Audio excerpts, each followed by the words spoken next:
या well hello friend, welcome to S R D star classes. स्वागत है आप सभी के S R D star classes पे। यदि आप एस आर डी क्लासेस पे नए हैं तो सबसे पहले पूरे वीडियो को देखिए। उसके बाद यदि आपको लगे कि नहीं वीडियो आपके काम लायक है तो आप चैनल को सब्सक्राइब कीजिए, अन्यथा कोई बात नहीं। आज हम लोग क्या करते हैं कि जो 8 जनवरी 2022 को सीटेट का पेपर हुआ था और उसमें जो क्वेश्चंस आए थे मैथमेटिक्स के कंटेंट वाले, आइए उसको आज हम लोग चेक करते हैं और देखते हैं कि उसको कैसे इजीली सॉल्व किया जा सकता है। ठीक है, चलिए तो शुरू करते हैं। सबसे पहला क्वेश्चन हमारा कह रहा है, ये सबसे पहला क्वेश्चन, निम्नलिखित में से कौन आंकड़ों के लिए आलेखीय निरूपण के लिए प्रयोग नहीं किया जाता। अच्छा, इसका मतलब समझते हैं। जो हमारे पास डाटा होता है ना, उस डाटा को क्या, कौन सा इस ऑप्शन में ऐसा ऑप्शन है जिसको हम लोग आलेखीय निरूपण के लिए प्रयोग नहीं करते हैं। ठीक है, तो आंकड़ों का जो आलेखीय निरूपण होता है, कहने का मतलब जितने भी हमारे पास डाटा होते हैं उसको आप लोग देखते हैं कि उसको हम लोग पिक्चर के फॉर्म में भी रिप्रेजेंट करते हैं। जैसे पिक्चर के फॉर्म में कैसे, तो कभी कभी हम लोग ऐसे बार बनाते हैं और उस डाटा को हम लोग रिप्रेजेंट करते हैं। ठीक है, तो इसको हम लोग क्या कहते हैं, इसको हम लोग कहते हैं आयताकार। आयताकार इसको हिस्टोग्राम बोलते हैं, हिस्टोग्राम। इस ऑप्शन में है, देख लेते हैं। ये चौथा ऑप्शन जो कह रहा है आयत चित्र, इसको आयताकार चित्र भी कहते हैं और दंड आलेख भी इसको हम लोग बोलते हैं। ठीक है, दंड आलेख। और ये जो चित्र आलेख है, चित्र आलेख में क्या होता है कि आपके पास चित्रों का डाटा के रूप में रिप्रेजेंटेशन करने के लिए दिया जाता है। जैसे मान लीजिए कि ऐसे आपको रहेगा, यहाँ चित्र कुछ बनाया रहेगा, ठीक, और इसमें डाटा लिखा रहेगा 3, और इसमें कुछ है 2, और इसमें कुछ ऐसे कर करके 7, ऐसे करके आपको देता है। तो इसको हम लोग क्या बोलते हैं, इसको हम लोग बोलते हैं पिक्टोग्राफ। ठीक है, जिसको हम लोग हिंदी में क्या लिखा है इसमें, चित्र आलेख। ठीक है, तो चित्र आलेख में भी रिप्रेजेंट किया जा रहा है। ठीक है, आयत चित्र में भी रिप्रेजेंट किया जा रहा है। दूसरा दिया है पाई चार्ट, तो पाई चार्ट में भी रिप्रेजेंट होता है। पाई चार्ट में हम लोग कैसे रिप्रेजेंट करते हैं, तो पाई चार्ट में हम लोग रिप्रेजेंट करते हैं, एक हमारे पास क्या होता है, एक हमारे पास सर्कल होता है। ठीक है, और सर्कल के ही सेंटर पॉइंट से हम लोग ये जो ऐसे रिप्रेजेंटेशन होती है, ये फर्स्ट पार्ट हो गया, ये सेकेंड पार्ट और ये थर्ड पार्ट। मान लेते हैं कि फर्स्ट पार्ट किसको रिप्रेजेंट कर रहा है, ये किसी मैंगो को रिप्रेजेंट कर रहा है। किसी कंपनी में मैंगो कितना फॉर्म हो रहा है वो दिखा रहा है, और इसमें कह रहा है कि इसमें एप्पल कितना फॉर्म हो रहा है, और थर्ड दिखा रहा है, मान लीजिए कुछ भी ग्रेप्स की बात कर रहा है। ठीक है, तो ओवरऑल देखा जाए तो चित्र आलेख का भी यूज हो रहा है, पाई चार्ट का भी यूज हो रहा है, आयत चित्र का भी यूज हो रहा है। तो यूज किसका नहीं होगा, औसत को कभी भी हम लोग आरेखीय निरूपण में रिप्रेजेंट नहीं करते हैं डाटा में। ठीक है, तो इसका लिए सही ऑप्शन क्या हो जाएगा, ऑप्शन नंबर 3 हो जाएगा, क्योंकि औसत का रेखीय निरूपण नहीं किया जाता, आलेखीय निरूपण नहीं किया जाता। चलिए क्वेश्चन नंबर सेकंड देखते हैं। तो क्वेश्चन नंबर सेकंड कह रहा है कि श्यामा के पास एक आयताकार कागज था जिसकी लंबाई 16 सेंटीमीटर थी और चौड़ाई 8 सेंटीमीटर थी। फिर उसने कागज को मोड़कर एक वर्ग में बदल दिया। रैखिक सममिति की संख्या मोड़ने के बाद में क्या बदलाव होगा। क्वेश्चन बड़ी सिंपल सा दे रखा है। क्वेश्चन में क्या कह रहा है कि आपके पास एक श्यामा थी, श्यामा के पास क्या कह रहा है कि एक आयत था। ये मान लीजिए कि उसके पास एक आयत था, और इस आयत में जो इसकी लंबाई थी वो थी 16 सेंटीमीटर, और जो चौड़ाई थी वो थी 8 सेंटीमीटर। ठीक है, अच्छा 16 सेंटीमीटर और 8 सेंटीमीटर का यदि यह आयत है, और कह रहा है कि फिर उसने कागज को मोड़कर, यानी ये जो पेपर है इसको अब वो फोल्ड कर रहा है, क्या करता है, वर्ग में चेंज कर रहा है। तो भैया 16 सेंटीमीटर जो लेंथ है, जब उसको फोल्ड करेगा वर्ग में तो उसको भी 8 बनाना होगा। यानी सीधा वो क्या करेगा, इसको हाफ से क्या करेगा, अ, ये हाफ से, मान लीजिए कि ये है, तो ये हाफ से इसको फोल्ड करेगा। फोल्ड करेगा। तो जब हाफ से फोल्ड करेगा तो वही कह रहा है इसमें कि बदल दिया तो रैखिक समिति को हम लोग क्या बोलते हैं, सिमेट्रिकल लाइन बोलते हैं। ये क्या होती है, ये सिमेट्रिकल लाइन होती है। अच्छा, सिमेट्रिकल लाइन क्या कहलाती है, ये एक ऐसी लाइन होती है सिमेट्रिकल लाइन जो किसी भी फिगर को टू एग्जैक्ट पार्ट में चेंज करती है। जैसे यहाँ जो हमारे पास ये लाइन ड्रॉ है इसको हम लोग सिमेट्रिकल लाइन बोल सकते हैं। क्यों? क्योंकि ये जो फर्स्ट पार्ट है और जो सेकंड पार्ट है एकदम एक जैसा दिख रहा है। तो जब कभी भी किसी भी फिगर को कोई भी सिमेट्रिकल लाइन एक जैसे भागों में बांट देती है तो वो लाइन को सिमेट्रिकल लाइन हम लोग बोलते हैं। तो इसमें कह रहा है कि रैखिक सममिति की संख्या मोड़ने के बाद में क्या बदलाव होगा। ठीक है। अच्छा, पहले जब देखिएगा तो पहले इसमें ये एक, यदि हम इसको मान ले कि ये हमारे पास पहले सिमेट्रिकल लाइन थी और दूसरा ये जब ये फोल्ड कर दिया है तो ये तो अपने आप लाइन ड्रॉ हो गई। तो जब ये अपने आप लाइन ड्रॉ हो गई तो ये बताइए इसमें टोटल लाइनों की संख्या कितनी हो जाएगी, रैखिक सममिति की लाइनों की संख्या कितनी हो जी, ये हो जाएगा एक और ये हो जाएगा दो। तो ये इसमें दो बढ़ रहा है ना, घट तो रहा है नहीं। तो इसमें देखिए ऑप्शन पहला कह रहा है कि रैखिक सममिति की संख्या एक बढ़ जाएगी। नहीं भैया, एक नहीं बढ़ेगी, दो बढ़ेगी। तो पहला ऑप्शन गलत है। दूसरा ऑप्शन कह रहा है कि रैखिक सममिति की संख्या एक घट जाएगी। घटने का तो कोई प्रश्न ही नहीं है क्योंकि उसको वो फोल्ड किया है, ये भी खत्म हो जाएगा। ऑप्शन नंबर थर्ड कह रहा है कि रैखिक समिति की संख्या दो बढ़ जाएगी। हाँ देखिए, दो बढ़ी है तो इसका सही ऑप्शन क्या हो जाएगा, option number three is right answer. चलिए नेक्स्ट क्वेश्चन पे चलते हैं। तो नेक्स्ट क्वेश्चन क्या कह रहा है, नेक्स्ट क्वेश्चन बोल रहा है कि राधा के पास एक आयताकार कार्ड है जिसकी लंबाई 20 सेंटीमीटर और चौड़ाई 10 सेंटीमीटर है। तो ये मान लीजिए कि राधा के पास ये 20 सेंटीमीटर और 10 सेंटीमीटर का एक आयताकार कार्ड है। ठीक है। अब कह रहा है कि रेणु के पास एक वर्गाकार कार्ड है जिसकी भुजा 15 सेंटीमीटर है। यानी कि रेणु है कोई दूसरी, उसके पास यह एक वर्गाकार कार्ड है जिसकी साइड कितनी दे रखा है, 15 सेंटीमीटर दे रखा है। यानी कि चूंकि हम ये जानते हैं कि जो वर्ग होता है वर्ग का चारों साइड इक्वल होता है, तो चारों साइड कितना हो जाएगा, 15 सेंटीमीटर, यही ना, 15 सेंटीमीटर, और ये भी कितना हो जाएगा, 15 सेंटीमीटर। और आयत में क्या होता है, आयत में केवल आमने सामने की साइड बराबर होती है। यानी कि जो 20 सेंटीमीटर के सामने वाली साइड है ये भी कितनी हो जाएगी, ये भी 20 सेंटीमीटर हो जाएगी। और 10 सेंटीमीटर के सामने वाली जो साइड है ये कितनी हो जाएगी, ये भी 10 सेंटीमीटर हो जाएगी। आगे कह रहा है कि दोनों कार्डों के परिमाप की बात कर रहा है। तो दोनों कार्डों के परिमापों का अंतर क्या है। तो परिमाप क्या होता है भाई, तो हम जानते हैं कि आयत का जो परिमाप होता है, आयत का परिमाप कितना होता है, तो ये होता है 2 इंटू लंबाई धन चौड़ाई। ठीक है, 2 गुना लंबाई धन चौड़ाई। अच्छा, जबकि वर्ग का क्या होता है, तो भैया वर्ग का परिमाप बराबर क्या होता है, 4 गुना भुजा, यानी साइड का 4 गुना होता है। अब हम देखेंगे तो आयत का परिमाप कितना निकल जाएगा, 2, लंबाई कह रहा था कि 20 है और चौड़ाई कह रहा था कि 10 है। तो जब इसको सॉल्व करेंगे तो 20 10 30 और 30 दूनी 60, यानी कि इसका जो परिमाप आया है 60 सेंटीमीटर आया है। ठीक है। अच्छा, वर्ग का कितना आ रहा है, तो 4 गुने भुजा यानी 4, अब भुजा कितना दे रखा है, 15 सेंटीमीटर, तो 15 चौका 60 सेंटीमीटर, यानी ये भी कितना आ गया, 60 सेंटीमीटर। अब इसमें बोल रहा था, इसमें प्रश्न में, कि दोनों कार्डों के परिमापों का अंतर। तो आइए अंतर देख लेते हैं। तो चूंकि दोनों जब 60 सेंटीमीटर हैं तो ये बताइए दोनों का अंतर कितना हो जाएगा, 0 हो जाएगा। ठीक है, तो आइए देखते हैं कि 0 कौन से ऑप्शन में दिया है। ये तो पहले ही ऑप्शन में दिख गया कि पहला ऑप्शन हमारे पास क्या दे रखा है, 0 सेंटीमीटर। ठीक है, ये हमारे पास पहला ऑप्शन। चलिए अब हम आगे बढ़ते हैं अगले प्रश्न पे।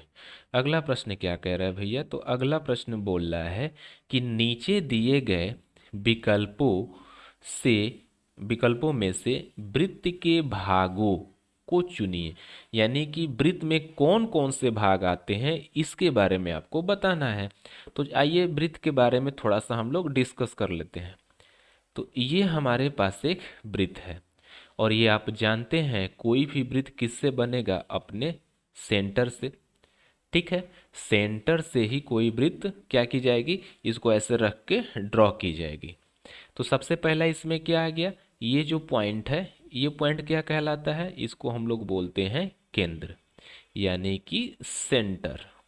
ठीक है, चलिए। और आप ये भी जानते हैं कि एक वृत्त की सेंटर से गुजरने वाली सबसे बड़ी रेखा, तो जो सेंटर से होके गुजरने वाली सबसे बड़ी रेखा होती है, इसको हम लोग क्या बोलते हैं? इसको हम लोग बोलते हैं जीवा।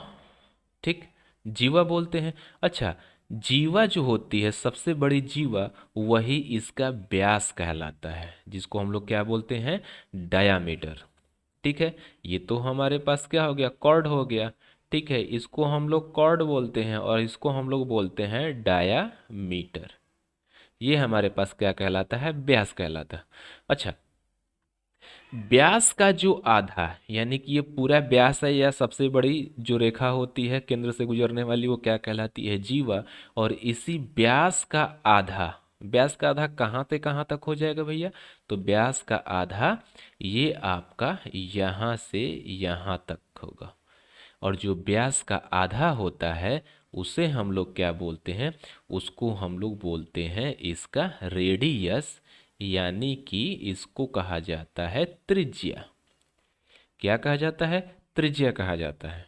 ठीक है। अच्छा, अब देखिए, ये जो इसके चारों साइड में है, मान लीजिए कि इस पॉइंट से हमने ड्रॉ किया, तो ये जो पूरी लाइन है, इस पूरी लाइन को हम लोग क्या बोलते हैं? सरकमफरेंस, यानी कि परिधि। इसे क्या बोलते हैं? परिधि। ठीक है, तो हमारे पास क्या क्या मिल गया? केंद्र मिल गया, बीच में होता है, त्रिज्या मिल गई। ठीक है, जीवा, या हमारे पास क्या मिल गया? व्यास मिल गया। और क्या मिल गई? परिधि मिल गई। तो आइए देखते हैं कि क्या ये ऑप्शन इसमें दे रखा है। तो इसमें त्रिज्या दिया है, होता भी है। कोण इसमें नहीं होता है, तो जब कोण होगा नहीं तो आगे इसको चेक करने की जरूरत है नहीं। पहला ऑप्शन तो ऐसे ही गलत हो जाएगा। दूसरा ऑप्शन चेक करते हैं, परिधि होती है। अच्छा, भुजा इसमें कहाँ है? इसमें कोई साइड दिख रहा है? इसमें साइड तो कोई नहीं है, तो भुजा तो इसमें होगी ही नहीं, तो ये भी गलत है। चलिए आगे देखते हैं। आगे कह रहा है कि त्रिज्या, हाँ रेडियस होता है त्रिज्या। जीवा, बिल्कुल जीवा होती है, अभी हम लोगों ने देखा जीवा सबसे बड़ी जो सेंटर से होकर गुजरती है लाइन, वो जीवा ही कहलाती है। और सबसे बड़ी जो जीवा होती है वह वृत्त का व्यास भी कहलाती है। ठीक है, चलिए आगे। अब कह रहा है परिमाप। ठीक है, परिमाप भी होता है। जो हमारा परिधि होता है, परिधि चूंकि हम लोग किस में? वृत्त में लेते हैं, सर्कुलर जो भी हमारे पास फिगर होता है उसमें परिधि ज्ञात करते हैं। जबकि जो हमारे पास इसको छोड़ के अलग शेप होते हैं, इसी परिधि को हम लोग परिमाप भी बोलते हैं। ठीक है, तो परिमाप भी होता है लेकिन भुजा नहीं होता है, यानी कि यहाँ से तीसरा ऑप्शन भी खत्म। तो जब तीसरा ऑप्शन खत्म तो आंख बंद करके तो चौथा ऑप्शन सही हो जाएगा। ठीक है, तो चौथा ऑप्शन देख कर लीजिए, परिधि होती है, केंद्र होता है, त्रिज्या होता है, व्यास होता है, यानी कि इसका सही ऑप्शन क्या हो जाएगा? Option number 4। चलिए जरा अगले प्रश्न पे चलते हैं। अगला प्रश्न कह रहा है कि यदि यदि मीता 1 घंटे में 16 किलोमीटर की दूरी चलती है तो वह 210 मिनट में कितनी दूरी तय करेगी? अच्छा, 1 घंटे में 16 किलोमीटर की दूरी, यानी कि उसकी चाल कितनी हो जाएगी? 16 किलोमीटर प्रति घंटा, यानी 1 घंटे में उसको 16 किलोमीटर चलने की आदत है। तो कह रहा है कि 210 मिनट में। अच्छा, 210 मिनट की बात कर रहा है, तो 210 मिनट को जब आर में चेंज करेंगे तो ये कितना हो जाएगा? ये हो जाएगा 210 बटे का 60, इसको जब चेंज करेंगे तो 21/6, 3 × 7 = 21 और 3 × 2 = 6, यानी कि 3 सही 1/2, यानी 3.5 घंटे में कितना चलेगा। तो चूंकि हम जानते हैं कि दूरी बराबर क्या होता है, चाल गुने समय। ठीक है, चाल कितनी है 16 किलोमीटर प्रति घंटा, समय कितना है 3.5, यानी कि 7/2, तो 2 × 8 = 16, 8 × 7 = 56। तो कितना चल जाएगा भैया, 56 किलोमीटर चल जाएगा, यानी कि इसका राइट ऑप्शन कितना हो जाएगा, ऑप्शन नंबर 2 हो जाएगा। चलिए अगले प्रश्न पे जरा मूव करते हैं। इसमें कह रहा है कि अमृता एक वर्गाकार कागज पर ऊर्ध्वाधर रेखाएं बनाकर उन्हें 10 समान आकार की आयताकार पट्टियों में बांटती है। तो चलिए, जैसा वो कह रहा है कि एक वर्गाकार कागज है इसके पास, ठीक है, इसको 10 समान आयताकार पट्टियों में बांटती है। तो सबसे पहले इसको हम लोग 10, 1, 2, 3, 4, 5, 6, 7, 8, 9, अच्छा एक और ही ड्रा करना पड़ेगा, तो चलिए यहीं से हम ड्रा कर लेते हैं। मान लीजिए कि 10 गो है, कहाँ है इतना इसमें दिमाग लगाना है।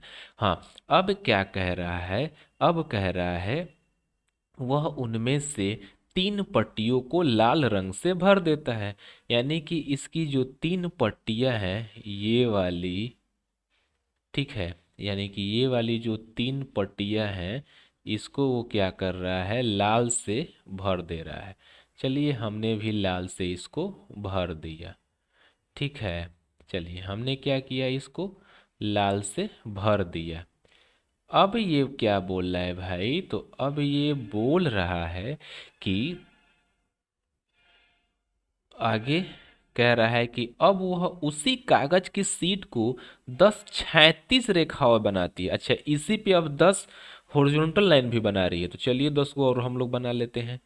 तो हाई रहा एगो, कलर चेंज कर लेते हैं थोड़ा सा, हाई रहा 2 गो, 3 गो, 4, 5, 6, 7, 8, 9, एगो एगो में कमे हो गया, चलिए ऊपर ही बना लेते हैं, ठीक है।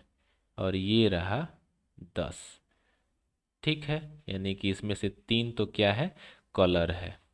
3 को तो हमने कलर कर दिया। अब क्या पूछ रहा है, आगे चेक करते हैं। कह रहा है कि जो उस कागज को 100 बराबर भागों में क्या करती है, बांट देती है। तो 100 बराबर भागों में तो बट गया है। निम्नलिखित में से कौन सा भिन्न वह दिखाता है जो रंगा नहीं गया है। तो जो रंगा नहीं गया वो कैसे निकलेगा, पूरा कितनी पट्टी है, 100 पट्टी है, और 100 पट्टी में से हम क्या करेंगे, घटा देंगे जितना रंगा हुआ पार्ट है। अच्छा 3 गो रंगी है ना, 1 2, ये 3 गो रंगी है। इधर से कितना हो जा रहा है, 2 3 4 5 6 7 8 9 और 10, यानी कितना रंग दी है, 3 × 10 बराबर कितना हो जाएगा, 30 गो। इसमें से छोटा छोटा जो इसका खाना बन रहा है वर्गाकार का, उसको क्या कर रही है, रंग दी है। 30 गो रंग दी है, टोटल खाना को गो है, 100 गो है, तो 100 गो में से 30 गो घटाएंगे तो बचेगा कितना, 70 गो बचेगा, यही ना बचेगा। तो अब कह रहा है कि भिन्न दिखाता है। तो ये बताइए जो 70 है 100 का कौन सा भिन्न है, तो 0 से 0 कट जाएगा, बचेगा कितना, 7/10, यानी कि 7/10 हिस्सा अभी भी क्या है, अनकलर्ड है। ऑप्शन नंबर यहाँ से हमको सीधा दिख रहा है कि ये ऑप्शन नंबर 2 क्या है, सही है। यानी कि इसका राइट आंसर क्या हो जाएगा, ऑप्शन नंबर 2। नेक्स्ट क्वेश्चन पे चलते हैं। नेक्स्ट क्वेश्चन कह रहा है कि बिंसी लगभग 3 घंटे में अखबार पढ़ती है। आज उसने 2 घंटे 55 मिनट में अखबार पूरा पढ़ लिया, उसने कितने सेकंड अखबार पढ़ा। ये तो सिंपल है, 2 घंटा 55 मिनट को सेकंड में बदलना है। तो घंटे को सेकंड में बदलने के लिए क्या करते हैं, 3600 से मल्टीप्लाई करा देते हैं। इसमें क्या करेंगे, 3600 से मल्टीप्लाई कराएंगे तो कितना हो जाएगा, 36 दूना का 72, यानी कि 7000 200 सेकंड। अच्छा, अभी 55 मिनटों है, तो मिनट को सेकंड में चेंज करने के लिए किससे मल्टीप्लाई कराते हैं? तो 60 से। तो ये कितना हो जाएगा? ये हो जाएगा 55 है, ये सॉरी ये 55 है। तो 55 को कराइएगा तो 6×5 = 30, 300, 330 हो जाएगा, यही ना? 330, 6×5 = 30, 3, 6×5 = 30, 3×33, 3300 सेकेंड। अब कह रहा है कि उसने कितने सेकंड में पूछा है, तो सेकंड को ऐड कर लीजिए। 7,003 10,000, ये 10,500, यानी कि 10,500 सेकंड में उसने क्या किया है? पूरा का पूरा किताब पढ़ लिया है। और 10,500 कौन सा है? ऑप्शन नंबर 2 है। यानी कि इसका सही आंसर कौन सा हो जाएगा? Option number 2। चलिए 38 क्वेश्चन पे चलते हैं। क्वेश्चन नंबर 38 कह रहा है कि निम्नलिखित में से कौन सा एक पूर्ण घन नहीं है? तो ये तो पूर्ण घन की बात कर रहा है। तो पूर्ण घन तो आप भी जानते हैं कि 25 तो परफेक्ट स्क्वायर है 5 का, 36 भी स्क्वायर है। ठीक है, तो ये तो स्क्वायर वाली बात हो गई। और हमको क्या ढूंढना है? हमको ढूंढना है घन। तो केवल 64 ही एक ऐसा नंबर है जो 4 का परफेक्ट क्यूब है और 8 का स्क्वायर भी है। 8 का स्क्वायर भी 64 होता है और 4 का क्यूब भी 64 होता है। तो इसके लिए सही उत्तर कौन सा हो जाएगा? सही ऑप्शन ऑप्शन नंबर 3। ठीक है, चलिए नेक्स्ट क्वेश्चन पे मूव करते हैं।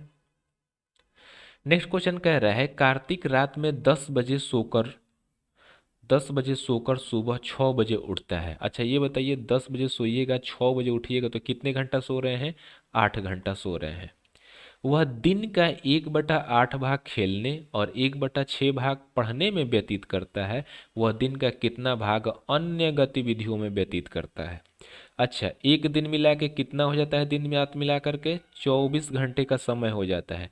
इस 24 घंटे में 1/8 भाग वो खेलने में निकाल रहा है। 1/8 भाग यानी कि 3 घंटा वो क्या कर रहा है? गेम खेल रहा है, कुछ भी खेल रहा है। और 1/6 पार्ट क्या कर रहा है? स्टडी में लगा रहे हैं। यानी कि 24 का 1/6 कितना हो जाएगा? 4 आवर हो जाएगा। 4 आवर किस में लगा रहा है? तो स्टडी में लगा रहा है, पढ़ने में लगा रहा है।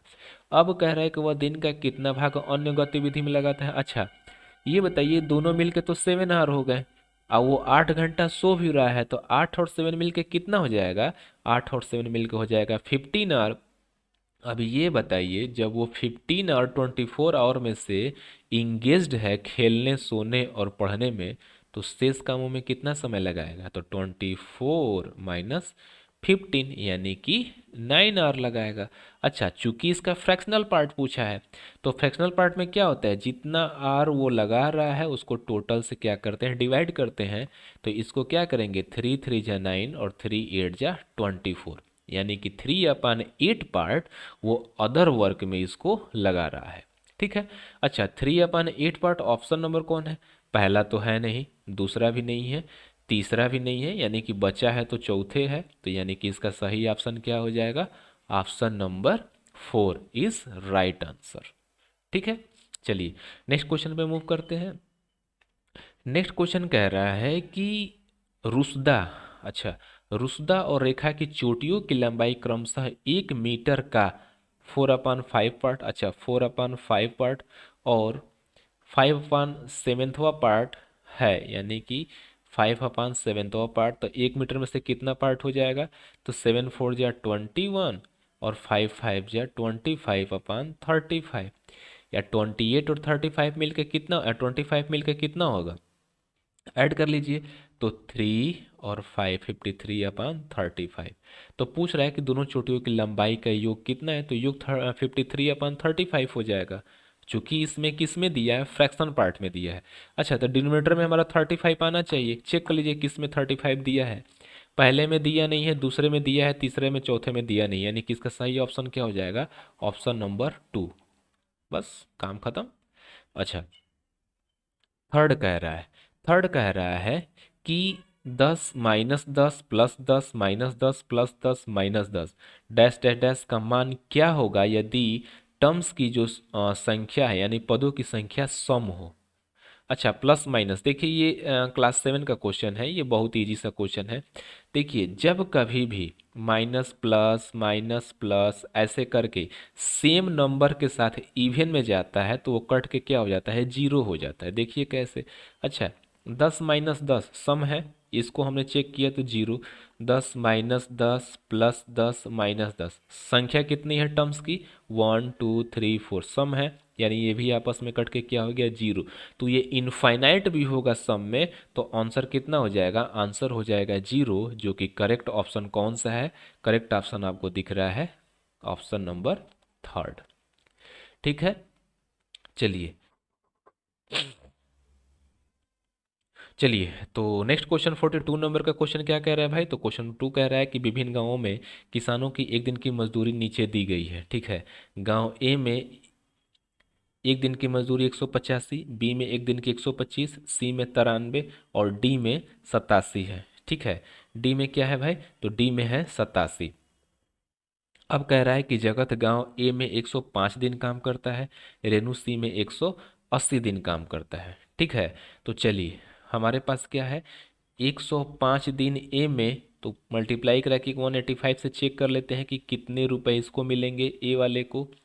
तो 5 × 5 = 25, 2 5 0 0 2 5 एकम 5 8 पंजे 40 0 4 4 और 8 एकम 8, और एक से करेंगे तो 5 0 1 5 2 ये 4 और ये 9 और ये कितना हो जाएगा, यानी ए को कितना मिल रहा है, 19,425। ये किसको मिल रहा है, जगत को। दूसरा दूसरा कौन है भाई, तो दूसरा है हमारे पास, दूसरा है यानी कि जो बी सी वाला है, सी वाले में एक दिन का मजदूरी 93 रुपये है और 180 दिन वो काम करता है। ठीक है, 180 दिन काम करता है। चलिए, तो 3 0 0 3 8 24 2 और 3 के में 3 2 5 9 0 0 और 9 8 72 का 2 7 9 को में 7 से 16 0 4 7 6 1। सी को कितना मिल रहा है, 16,740।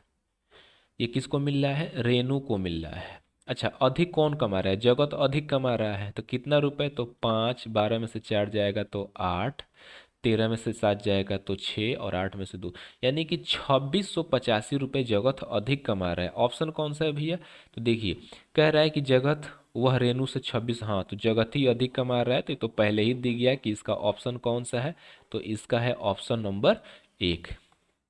Option number 1 is right answer. चलिए नेक्स्ट क्वेश्चन पे मूव करते हैं। नेक्स्ट क्वेश्चन कह रहा है, निम्नलिखित में कौन सा, कह रहा है कि निम्नलिखित में कौन सा 1 और 6 दशांश के बराबर है, कौन सा 1 और 6/10 का बराबर है, यानी कि 1 सही 6/10 का बराबर कौन है, 10 से कम है 10 6 16/10, और जब 10 से भाग देंगे तो कितना आ जाएगा, 1.6। तो देख लीजिए कि 1.6 कौन सा है, ये 1.6 यदि आप चेक करेंगे तो 43 का आपका 1.6 तो सेकेंड नंबर दिख ही रहा है, 1.6 हो जाएगा। इसमें सीधा लिखा है, कितना कह रहा है कि 1 और 6 दशांश, एक पूरा और 6/10, तो 10 में भाग देंगे तो 0.6 हो जाएगा, तो 1 + 0.6 भी जोड़ेंगे तो 1.6। Option number 2 is right answer. Next question पे मूव करते हैं। ये कह रहा है कि निम्नलिखित में कौन आरोही क्रम में है, आरोही का मतलब असेंडिंग ऑर्डर, असेंडिंग और डिसेंडिंग तो सभी लोग जानते हैं, ये तो आप भी कर सकते हैं।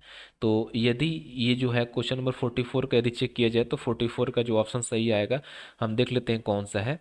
इसमें सबसे छोटी संख्या कौन सी दिख रही है, तो सबसे छोटी संख्या 0.886 दिख रही है, तो पहले पे ये सही है, इसमें भी पहला पे है, इसमें पहला पे, इसमें पहला पे नहीं है, तो ऑप्शन 4 तो होगा नहीं।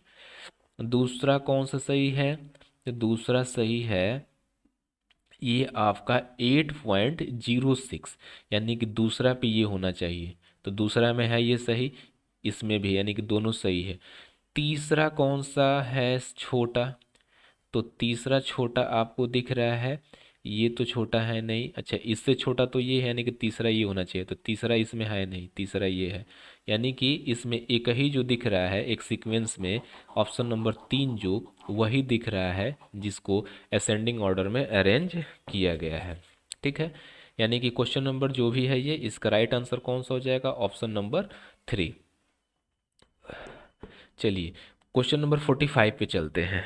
45 क्वेश्चन नंबर क्या है, और ये आज का लास्ट रहेगा, क्योंकि इसके बाद सब क्या आ जाएंगे, सब आ जाएंगे सीडीपी के, और सीडीपी का एक अलग सीरीज हम तैयार करें, आप उसको चेक कर लीजिएगा, सीडीपी एकदम कटाकट हो जाएगा।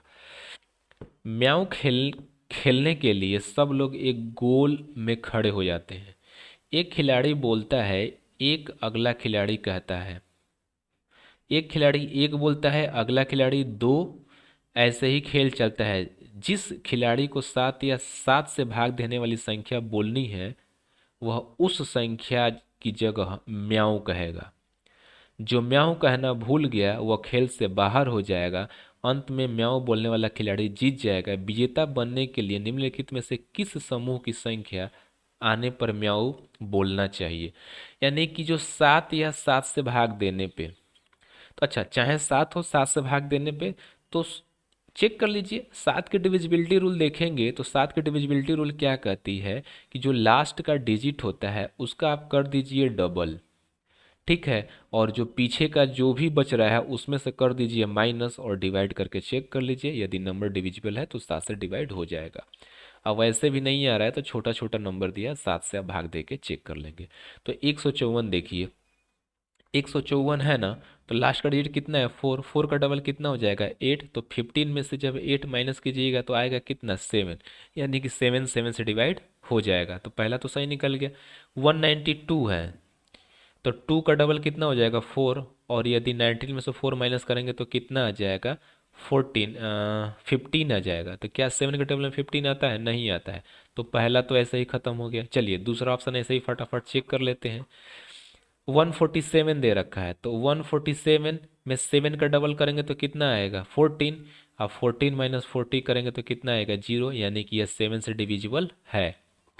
अच्छा 187, तो 187 है तो 7 का डबल करेंगे तो कितना हो जाएगा, 14, अब 14 को माइनस करेंगे तो आएगा 4, क्या 4 7 से डिविजिबल है, नहीं है, यानी कि ये ऑप्शन भी गलत है। नेक्स्ट को ऑप्शन को चेक करते हैं। नेक्स्ट ऑप्शन कह रहा है 133।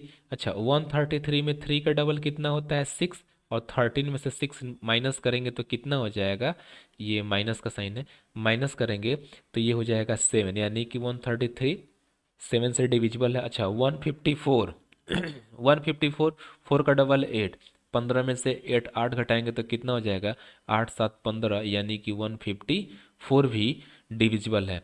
203, 3 का डबल कितना, 6, अब 20 में से 6 घटाएंगे तो आएगा 14, यानी कि यह तीसरा ऑप्शन ऐसा है जो 7 के टेबल में आएगा, यानी कि जब वो 133 होगा या 154 होगा या 204 होगा तो उस बंदे को म्याऊं बोलना पड़ेगा। ठीक है, यानी कि लास्ट क्वेश्चन का आंसर क्या हो जाएगा, ऑप्शन नंबर 3। उम्मीद करते हैं वीडियो समझ में आती होगी। यदि वीडियो समझ में आए तो कृपया चैनल को आप सब्सक्राइब कीजिए, बेल आइकन को दबाइए, और कमेंट सेक्शन में ज़रूर लिखिए कि और क्या आपको कौन से ऐसे मैथमेटिक्स के क्वेश्चन हैं सीडीपी के, TET, UP TET, C TET, किसी भी कंपटीशन एग्जाम के जो आपको नहीं आते हैं, आप उसमें टैग कर दीजिए, आपको सॉल्व कर दिया जाएगा। ठीक है, चलिए दोस्तों मिलते हैं अगले वीडियो में, धन्यवाद।